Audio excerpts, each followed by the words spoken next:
بسم الله الرحمن الرحيم الحمد لله رب العالمين والصلاة والسلام على رسول الله وعلى آله وصحبه وسلم سaan ku balansaneen ururka dhakhaatiirta caafimaadka ee Finland waxay soo jeedinaysaa talooyin ku saabsan bisha barakeysan ee Ramadaan maanta marka waxaan ka bilaabi doonaa 10 faa'iido ee soonka laga helo marka ka hadalno jir ahaan saa ogsoonahay soonka waxyaalo badan laga faa'iidi karaa runtina 10 waxa isku daynaa inaan soo koobno arinta laakiin run ahaantii wax oo la soo koobi karo ma ahan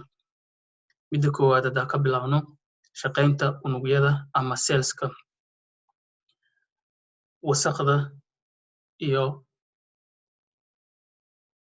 unugyaasha dhaawac soo gaaray uu nadiifinaya soonka wuxuu dareemayaa yani markii uu helin jirka markuu helin cunto banaanka markuu ka helin wuxuu bilaabayaa seelalka ku jiro gudaha unugyada ku jiro jirka in uu isticmaalo kuwaas uu burburinayaa kadibna uu nadiifinayaa kuwaas nafaqada ku jirto uu ka saarayaa markaasna wasaqdana uu jirku ka saaraa marka waxa waaye soonka uu nadiifinayaa unugyada nadiifinayaa jirkana wuxuu soo saarayaa unugyo cusub uu soo saarayaa dib u habeen ku sameynaa marka unugyada jirka taas waaye kuwa mid laga faa'iidayo laba waxa waaye culeyska ama miisaanka aad u fiican yahay oo waxyaalaha la dareemo waxa waaye hadda yani trendy waxa waaye oo socdo waxyaalaha dhahaan yaksotinen fastominen ama intermittent fasting yani in 16 saacadood la soomo kadibna 8 saacna la afurnaado oo markaas cunto la cuno saas yani waxa waaye le soonkii oo islaamka oo la bedbedelo kisto marka waxa uu dareemeen yani markuu qofka uu joojiyo cuntada joojiyo in uu caatoobayo marka waxa waaye nadar culeyskana obesity waxa waaye wax oo aad yani u faafay oo waxyaalaha cudur badan uu keenaa sida dhiigkarka oo kaleeto sokorta macaanka diabetes ama depression yani inuu qofku ku dhacdo murug marka waxaas dhan uu ka hortagaya maadaama markuu qofku culeys ka rido soonkan waxyaalaha aad u fiican oo la isticmaalo oo miisaanka la iskaga ridi karo taasna waa labo saddex waxa waaye soonka waxa aad yani u muuqdaa in shaqaynta hormoonska yani jirka bini'aadanka hormoonska ku jiro inuu dheelitiro haddii noqoto endorphin ama waxa la dhahaa endomorphin yani wuxuu soo saara dhacankan waxa waaye dhacanka maskaxda soo saaraysa oo wuxuu fiican tahay sida waxa waaye xanuun baabi'iye oo kaleeto kuwan oo adag yani wuxuu soo saara marka qofka murugta oo kaleeto xanuunka waxaas wuxuu dareemayaa raax camal uu dareemayaa sidoo kaleeto insulinka yani sokorta macaanka wuu samaysaa growth hormones waxa la dhahaa yani jirka dhisitaanka yani qofka cunug markuu koraayo aad ugu badan yahay yani human growth hormones yani uu qofku kobcaya lafiisa kobcaya jirkiisa wax dhan xubnaha oo jirku jirdan kobcaya marka kaas markuu qofka soomana markuu qofku duqoobayna wuu ku yaraana marka laakiin markii qofku uu soomo jirku wuxuu soo saaraya in badan uu soo saaraya hormoonskaas iyo hormoono kala badan oo jirka intaan waxa saddex le hadda ku soo koobay inaan fahmno yani guud ahaan hormoonada dhan wuu dheelitiraya soonka afar waxa waaye caafimaadka wadnaha maanta shaqayntiisa oo yani dhacaan badan maadaama hadda dhacaankii oo ku jiray xididada ku jiray ka yaraana marka shaqaynta wadnahana hoos u dhacaa markaas kadibna u fiican yahay shaqaynta wadnaha sidoo kaletana waxyaalaha dhibaatada keeno yani u keenaa wadnaha dhan uu ka yaraan haddii noqoto dufanta haddii noqoto sokorta waxaas dhan uu ka yareenaya marka aad ugu fiican yahay yani waxyaalaha lala taliyo dadka oo caafimaadka oo soonka caafimaadka oo wadnaha dadka qabo cudurrada wadnaha aad ugu fiican waa ka hortag waaye sidoo kaleeto caafimaadka dheefshiidka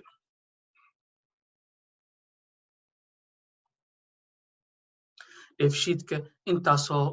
sanadka dhan aan soo cunayna cunto soo cunayna jirka marka waxaa ku harsan qofka hadduu si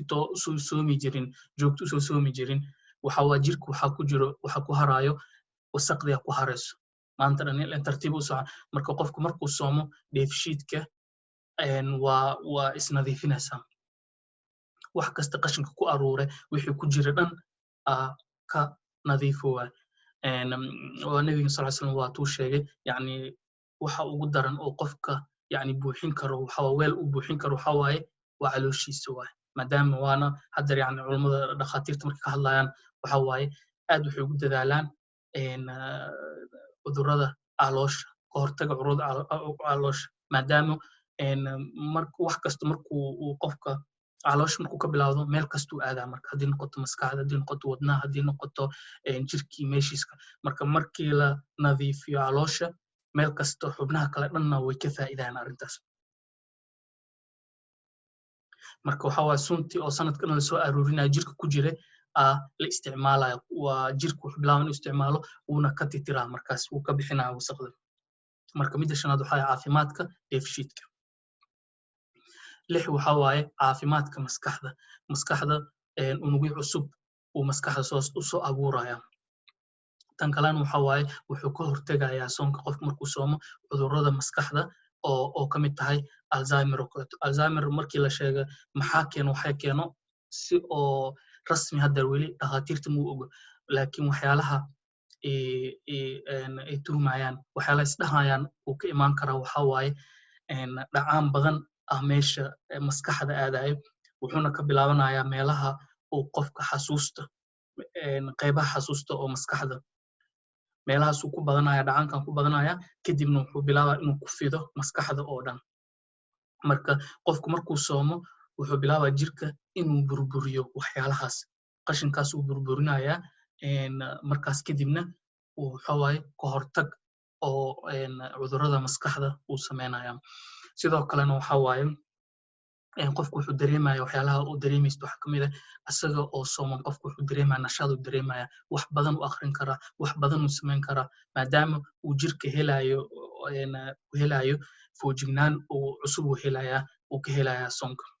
marka waxa waaye 6 waxa waaye caafimaadka maskaxda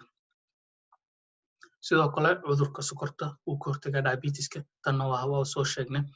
dufantana hoos uu dhigaya adkaysiga insulinka waxa waaye waxay dhahaan insulin resistance yani insulinka mar kastaba qofka markuu cuno cuntooyinkan oo ku badan yahay sokorta sida rootiga cunto soomaali aa dhihi karnaa rootiga burka bariiska baastada kulli waxaa carbohydrate hydrate kaas muxuu sameynayaa sokortu kor u qaadaya jirka markuu dhiigga ku bato sokorta markuu badato markaasna insulin waxa waaye furihii waxay fura unugyada fura marka markasta waxaa dhacayso insulinka markastuu qofka hadduu cuno joogto u cuno marka cuntada sokorta waxaa dhacayso in uu markasta insulin ka badan u baahnaa uu markaas inuu furto marka waxaa waaye dhacaanka soo saarmanayo waxaa waaye inuu ka badnaado marka wuu ka hortagaa soonka qofka markuu soomo adkaysiga insulinka hoos u dhacaya insulin resistance hoos u dhacaa marka wuxuu u baahan yahay wax yar leh insulin oo furo marka waxaan la sheegay midda kale marka qofka rabo inuu miisaanka oo culayska uu rido waa insulinka inuu hoos u rido markasta insulinka hoos jirto waxa waaye jirku wuxuu bilaabaa inuu isticmaalo dufantiisa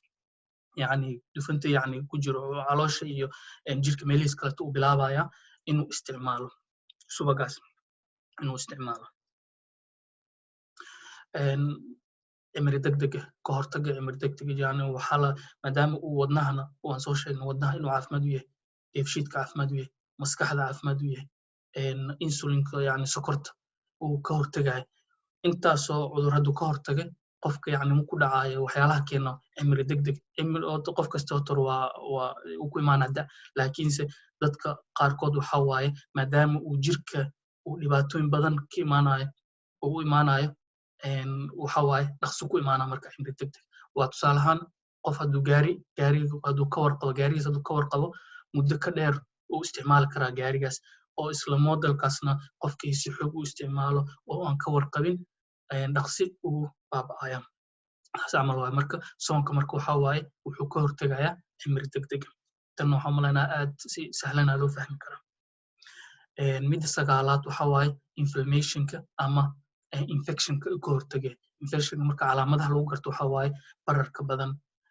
kuleelka gaduud jirka wuxuu noqonaa gaduud noqonaa waxaas dhan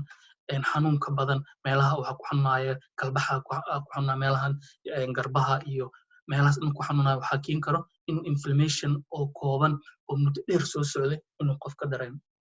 taasna waxaa keenta waxyaalaha keena waxaa kamid ah inflammationka sokorta badan yani cuntada sokorta badan waxa waa inflammationka maanta dhan caloosha ku xanuunayso caloosha oo soo fuurayso waxaas dhan waxaa laga yaabaa in inflammation qofka uu qabo oo muddo dheer soo socotay marka soonka marka maadaama qofka cunaynin uu jirkiisa wax gelinaynin jirka wuxuu bilaabayaa inuu iska nadiifiyo wax kastoo qashin oo ku jiro markuu waxaas dhan iska nadiifiyo wuxuu isticmaali karana wuxuu isticmaalaa energy ahaan u isticmaalaa wixii kaleetana wuu ka saaraa jirka ama dhiig ahaan uga saaraya ama wuxuu ka saarayaa sida caadi ahaan oo saxaara ahaan ama kaadi ahaan uga saaraa jirka waad aragtaa hadda yani kaadidoo kale qofka hadda uu muddo dheer soomayn kaadidu waa mid adag waxa waaye oo wasaq badan oo ku jirto marka midda sagaalaad waxa waaye inflammationka ama infectionka ka hortaga midda tobanaadna waxa waaye ka hortaga unugyada kansarka markii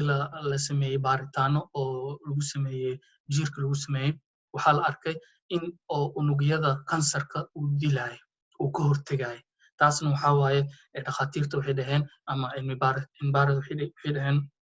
in qofka markuu cunin sokorta waxaa waaye waxay siinaysaa nafaqay siinaysaa jirka nafaqa waxay siinaysaa unugyada oo kansarka faafinayo marka maadaama oo laga joojiyo uu helaynin cuntadaas helaynin enerjigaas uu helaynin ma faafi karo marka kansarka unugyada kansarka ma sii faafi karaan marka waxaa waaye ka hortag oo kansarka marka 10kaas wax aan soo sheegnay haddii noqoto miisaanka haddii noqoto wadnaha haddii noqoto sokorta haddii noqoto maskaxda haddii noqoto dheefshiidka intaas aan soo sheegnay inflammation haddii noqoto intaas waxaa waaye 10kaas dhexayay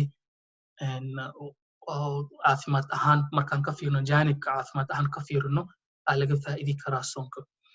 waxa ugu muhiimsan laakiin waxaa waaye inaan la socno waxaa waaye soonka waxaa waaye cibaado waaye alxamdulillah ilah wuu noo sheegay yani waxaa loo soomaya waxaa waaye in oo laga helo taqwo lacallakum tattaqu yani dadka horeysay waa wax soo jireen waaye oo biniaadanka mar hore lagu waajib yeelay marka asagoo cibaado aan ka heli karnaa intaasoo caafimaad aan ka heli karnaa laakiin qofka waxaa markas inuu ogaado hadduusan ogeyn xataa yani intaanu faa'iido in laga helaayo inuu ogaado inay cibaado tahay wax kasto ilaahina amrina in anaka noogu jirto faa'iido adduun iyo aakhiraba intaasaan insha allah kusoo koobaya 10ka faa'iido oo laga helo jir ahaan laga helo soonka haddii marka wax oo su'aale jiraan waa nala soo xiriiri kartaan ururka dhakhaatiirta soomaalida finland